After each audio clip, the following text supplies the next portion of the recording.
Then Jesus spoke to the multitudes and to his disciples, saying, The scribes and the Pharisees sat on Moses' seat.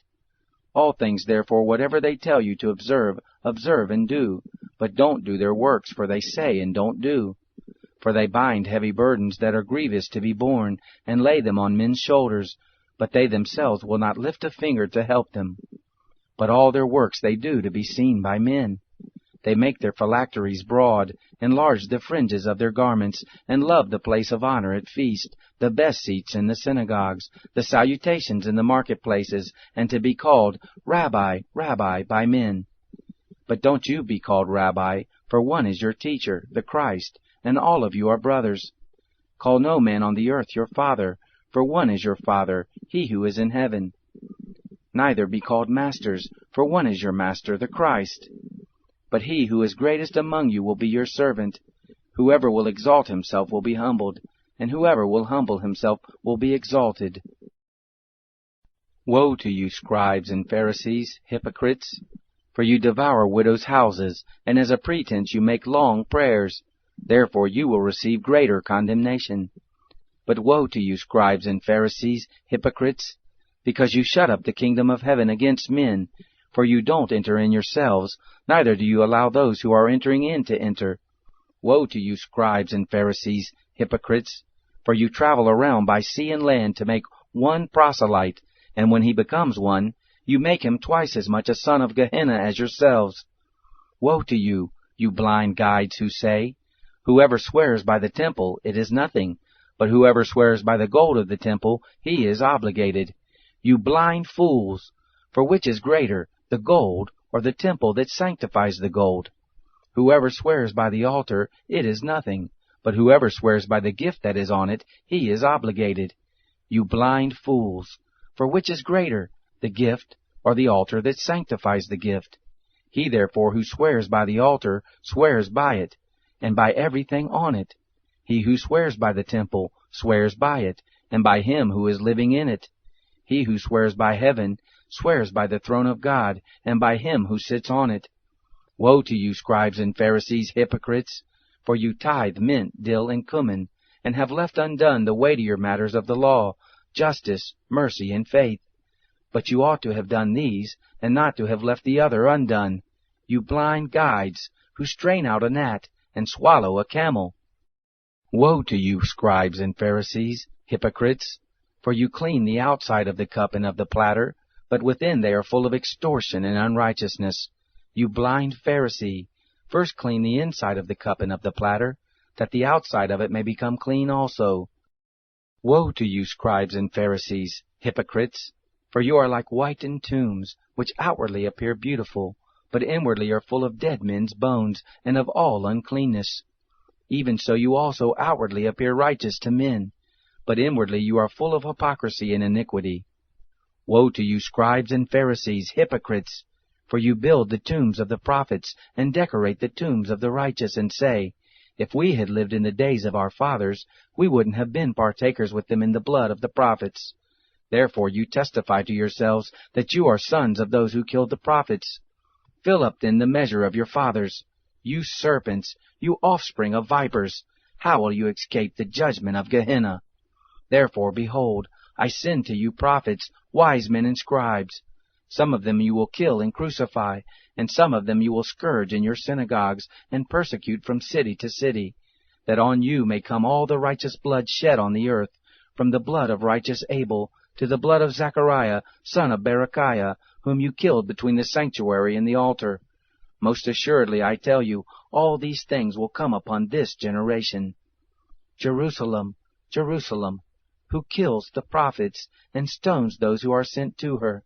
How often would I have gathered your children together, even as a hen gathers her chickens under her wings, and you would not.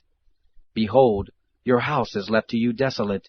For I tell you, you will not see me from now on until you say, Blessed is he who comes in the name of the Lord. Jesus went out from the temple, and he was going on his way. His disciples came to him to show him the buildings of the temple. But he answered them, Don't you see all of these things? Most assuredly, I tell you, there will not be left here one stone on another that will not be thrown down. As he sat on the Mount of Olives, the disciples came to him privately, saying, "Tell us, when will these things be? What is the sign of your coming and of the end of the age?" Jesus answered them, "Be careful that no one leads you astray.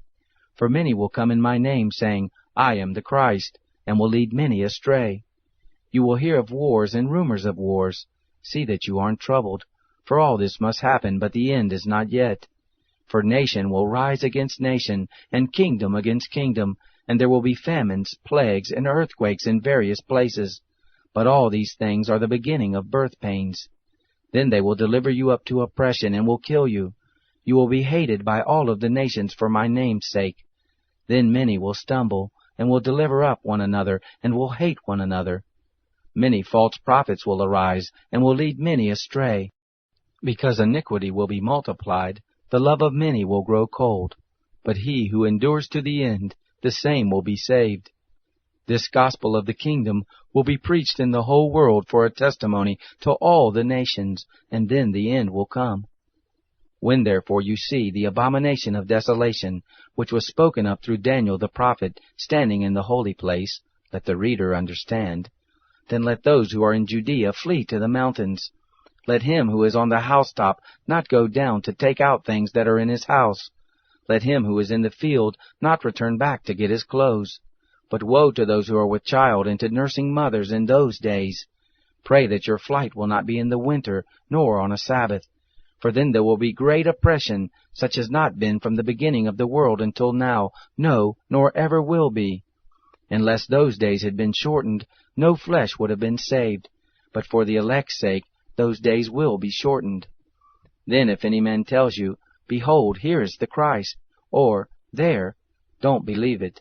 For there will arise false Christ and false prophets, and they will show great signs and wonders, so as to lead astray, if possible, even the elect. Behold, I have told you beforehand.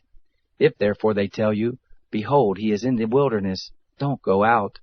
'Behold, he is in the inner chambers,' don't believe it. For as the lightning comes forth from the east, and is seen even to the west, so will be the coming of the Son of Man. For wherever the carcass is, there will the vultures be gathered together. But immediately after the oppression of those days, the sun will be darkened, the moon will not give its light, the stars will fall from the sky, and the powers of the heavens will be shaken. And then the sign of the Son of Man will appear in the sky. Then all the tribes of the earth will mourn, and they will see the Son of Man coming on the clouds of the sky with power and great glory. He will send out his angels with a great sound of a trumpet, and they will gather together his elect from the four winds, from one end of the sky to the other. Now from the fig tree learn this parable. When its branch has now become tender, and puts forth its leaves, you know that the summer is near. Even so you also, when you see all these things, know that it is near, even at the doors. Most assuredly I tell you, this generation will not pass away until all these things are accomplished. Heaven and earth will pass away, but my words will not pass away. But no one knows of that day and hour, not even the angels of heaven, but my Father only.